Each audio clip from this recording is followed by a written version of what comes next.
दुख भी पचना चाहिए, दुख भी पचना।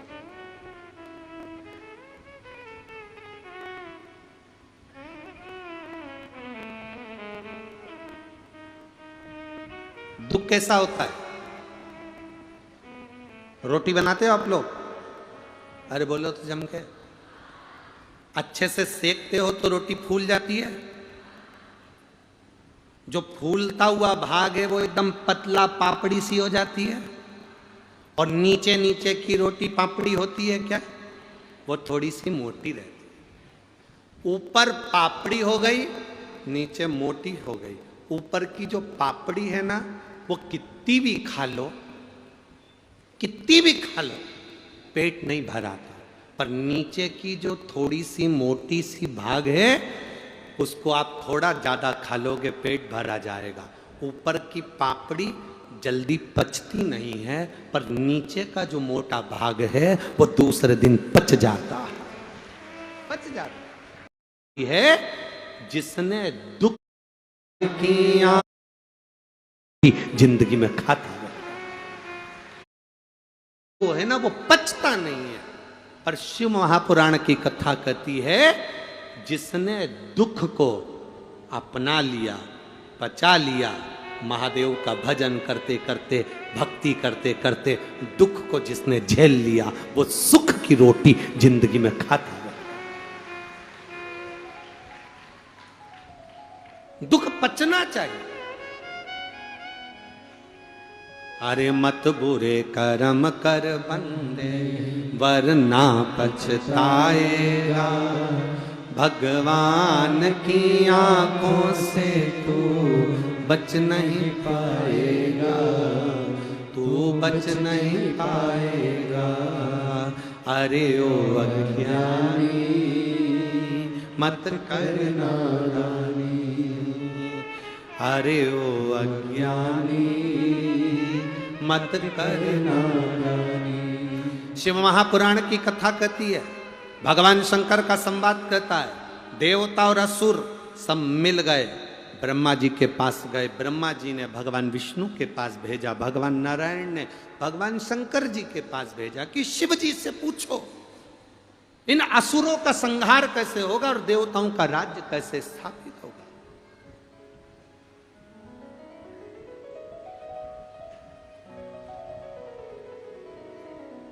ब्रह्मा, भगवान विष्णु, इंद्र, वरुण, गरुण सब शिव जी की शरण में गए, हाथ जोड़कर प्रार्थना करी, शंभु शरण पड़े मांगू घड़ी घड़ी, दुख काटो दया करी दर्शन। भगवान से प्रार्थना कर रहे हैं कि हमारे दुख को काट दीजिए। आप में से कितने लोग हैं जो शंकर जी के मंदिर रोज जाते हैं? हाथ उठाओ जरा, पीछे वाले भी। हाँ ठीक है, रखो रखो। आप में से कितने लोग हैं जो शंकर जी के मंदिर में झाड़ू पोछा लगा देते होंगे? हाँ ठीक है, रख लो रख लो रख लो।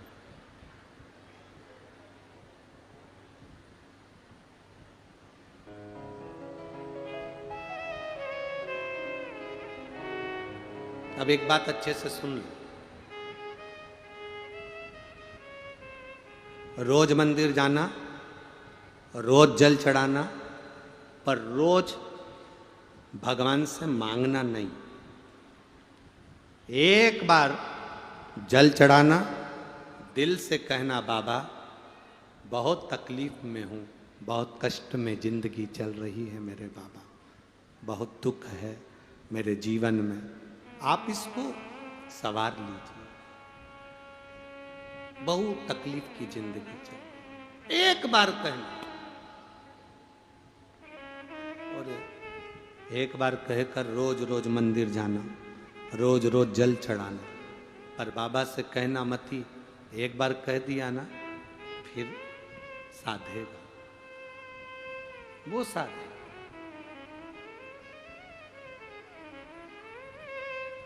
जितनी माताएं पेड़ के नीचे बैठी हैं, दुकानों में बैठी हैं, धूप में बैठे हो, गर्मी में बैठे हो, आप सब जब कथा के पंडाल से जाओ, शिव महापुराण के इस पंडाल को छोड़कर जाओ, जहां बैठे उस जमीन को छोड़कर जाओ, तब मेरे देव अधिदेव महादेव से कहकर जाना, भोला सब दुख तुम्हारा, ओ भोला सब दुख, उससे प्रार्थना कर कर जाना, उससे विनती कर कर जाना, उससे निवेदन कर कर जाना। जब हम उससे प्रार्थना कर कर जाएंगे, विनती कर कर जाएंगे, निवेदन कर कर जाएंगे, तो वो सुनेगा।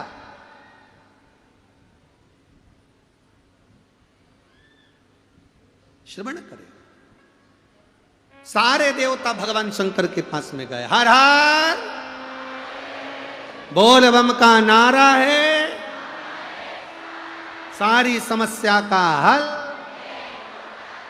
सब ने हाथ जोड़कर प्रार्थना करी। देवादिदेव महादेव के नेत्र खुल गए, शिव जी के नेत्र खुले। बाबा ने पूछा क्या बात है?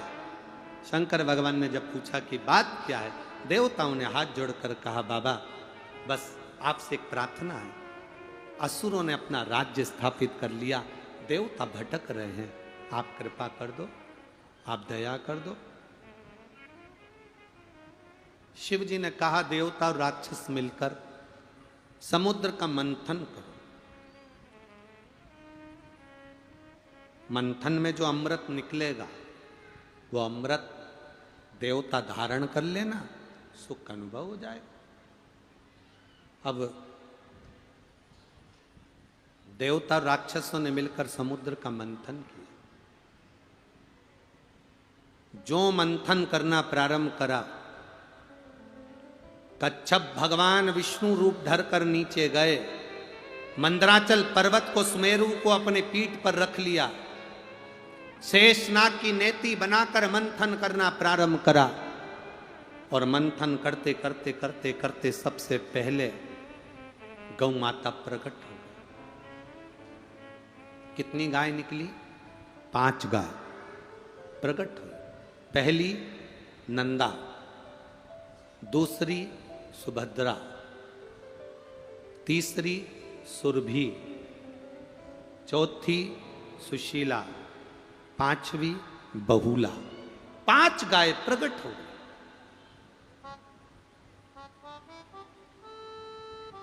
पांच गाय प्रकट।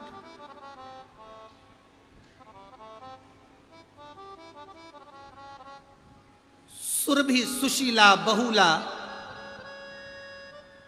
जब ये नंदा, सुभद्रा प्रगटी,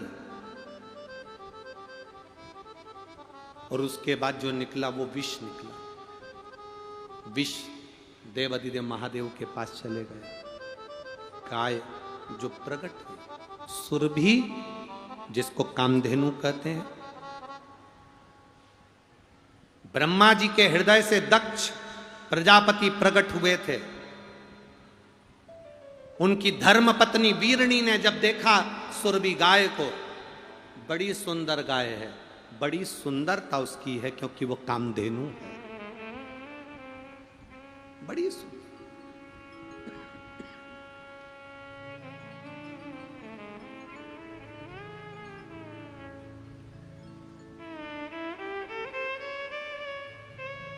आज के जमाने में इतनी सारी गौशालाएं खुली हैं। गौ माता की रक्षा की बात दुनिया के लोग करते हैं। प्रत्येक राजनीतिक मंच पर गाय माता की जय घोषणा होती है। गाय के लिए बहुत सारे नियम भी बनते हैं, गाय के लिए धन भी आता है, गौ माता की रक्षा के लिए बहुत पैसा भी आता है, पर गौ माता तक वो पैसा पहुंच नहीं पाता। बोलो री जीजियों, सही है कि गलत है? आता तो है पर गौ माता तक पहुंच नहीं पाता।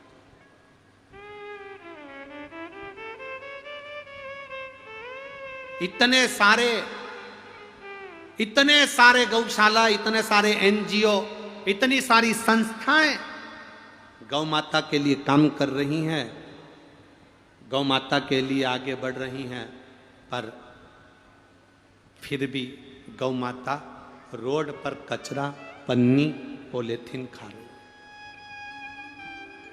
तो भी दुखी। हम तो एक निवेदन करना चाहेंगे, अगर हमारी बात माननीय प्रधानमंत्री जी तक, राष्ट्रपति तक पहुंचे, तो हम तो इतना सा कहना चाहेंगे, आप गौ माता के लिए कुछ कर रहे हैं ना कर रहे हैं वो अपनी जगह पर है, बस इतना सा निवेदन है, नर्सरी क्लास से लेकर 10th क्लास तक बच्चों की पाठ्य पुस्तिका में एक गौ माता का भी सब्जेक्ट चालू कर देना चाहिए, एक गौ माता का विषय चालू कर देना चाहिए। पहले सनातन धर्म की रक्षा के लिए पाठ्य पुस्तिकाओं में जब हम छोटे थे, इसमें कई माताएं बैठी होंगी, कई बहनें बैठी होंगी, कई मेरे भाई बैठे होंगे, उनको मालूम होगा पहले गाय का निबंध आता था। बोलो आता था कि नहीं आता था? पहले गाय का निबंध आता था, तो बच्चे, छोटे छोटे बच्चे याद करते थे, गाय के 4 पांव होते हैं, गाय के सींग होते हैं, गौ माता को चारा दिया जाता है, गोपाष्टमी के दिन उनकी पूजन करी जाती है, गाय चरने के लिए जाती है, गाय दूध देती है, उस दूध से माखन बनता है, उससे हमारा जीवन का यापन होता है। गाय के दूध में 67% कैलोरी होती है, 67% कैलोरी गाय के दूध में होती है। मां के दूध में तो केवल 65% कैलोरी होती है, पर गाय के दूध में 67% कैलोरी होती है, जो कैंसर भी समाप्त कर देती है। मेरा माननीय प्रधानमंत्री जी से, मुख्यमंत्री जी से, प्रत्येक प्रदेश के मुख्यमंत्री से और प्रत्येक प्रदेश के मुख्यमंत्री और अध्यक्ष, उपाध्यक्ष जितने बैठे हैं और जितने मेरे इस भारत की भूमि के प्रधानमंत्री और राष्ट्रपति जी से केवल एक निवेदन रहेगा कि नर्सरी से लेकर 10वीं क्लास तक आपकी पाठ्य पुस्तिकाओं में गौ माता का भी एक पाठ जरूर डाल दीजिए, जिससे बच्चे याद करें। धीरे धीरे अंग्रेजी पढ़ाई में, अंग्रेजी एजुकेशन में गौ माता के पाठ्यक्रम को पढ़ाना बंद कर दिया गया। पहले गाय का निबंध आता था, अब दूसरे निबंध आते हैं, गाय का निबंध नहीं आता। ऑब्जेक्टिव प्रश्न आते थे, उसमें पूछा जाता था गाय के पूजन का विधान, गाय के दूध का विधान। मेरा निवेदन केवल इतना सा है, आप कुछ नहीं कर सकते तो पाठ्यक्रम में गाय को जोड़ो। गाय अगर पाठ्यक्रम में जुड़ेगी तो जरा जरा से बच्चों के दिमाग में बैठेगा कि गाय हमारी माता है और इसको हमें संभालना है। आज बच्चों के दिमाग में यह बात बैठ ही नहीं रही कि गाय हमारी माता है और इसे हमें संभालना है। उनकी निगाह में तो बस डी फॉर डॉग, बस उनकी ध्यान में आ गया कि कुत्ता पाल लो, सवेरे सवेरे चड्डा पहन के, टी शर्ट लेके, जंजीर से बांध के कुत्ता घुमाओ। वेद शास्त्र कहते हैं सवेरे सवेरे गौ माता के पीछे चलो तो दिन अच्छा निकलता है, और यहाँ सवेरे सवेरे कुत्ते के पीछे चल रहा है। इनके घर के बच्चों को नौकरानी छीछी करा रही, ये कुत्ते को छीछी करा रहा है। बड़े बड़े पैसे वालों के घर के बच्चों को नौकरानी बिचारी संभालती, छीछी कराती, उसके पंथरिया बांधती, कपड़ा बांधती, कपड़े पहनाती, और उनके घर के कुत्ते को बड़े बड़े सेट, डेंटिंग पेंटिंग करके, सेठानिया जंजीर से बांधकर सवेरे सवेरे छीछी करा रहा है। तुम्हारे घर की औलाद को नौकरानी करा रहे, तुम कुत्ते को करा रहे, और अपने आप को सेठ समझ रहे। अरे भाग्य फूटे हैं तुम्हारे, भगवान ने तुम्हारी किस्मत में यही लिखा कि कुत्ते को छीछी कराओ।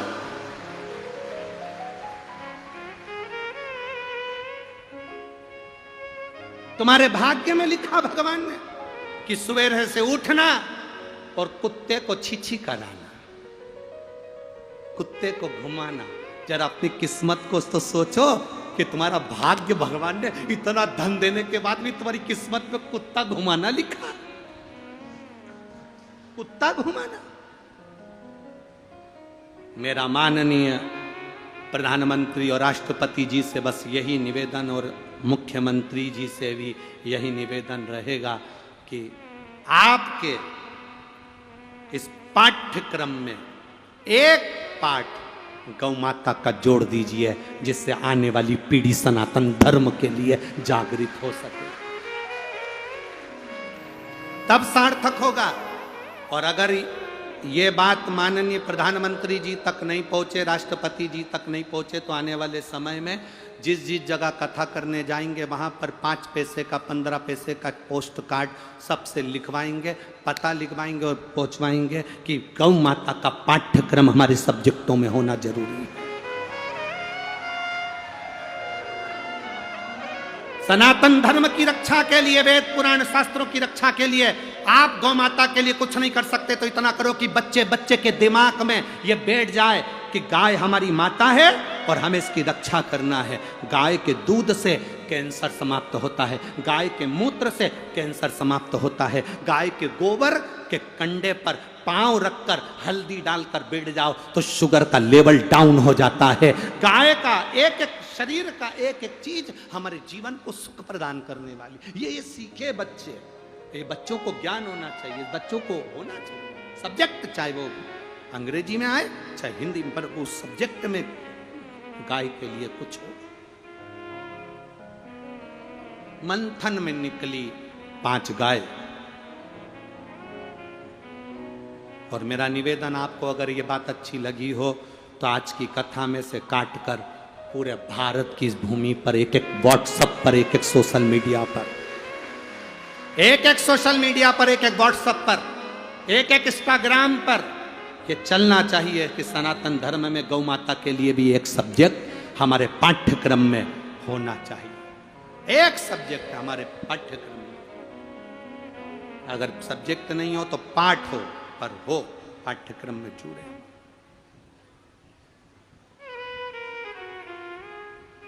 जुड़े। और महाराज शिव महापुराण की कथा वर्णन कर रही है। दक्ष प्रजापति की पत्नी वीरणी ने, दक्ष प्रजापति की 2 पत्नी थी, एक प्रसूति एक वीरणी। आप लोगों को एक बार वीरणी की कथा पहले कही है, सुनी है क्या आप लोगों ने? बोलो किस किस ने सुनी है रे? सबने सुनी है वीरणी की कथा। माता वीरणी का वर्णन एक बार कर चुके हम, इसलिए उस प्रसंग को तो ज्यादा नहीं छेड़ेंगे, पर गोपितर शिव महापुराण की कथा में गौ माता के विवाह का जो प्रसंग बताया गया उसको हम धारण करें, उसको हम सुने। महाराज, तेरे डमरू की धुन सुन के मैं काशी नगरी आई हूँ, तेरे डमरू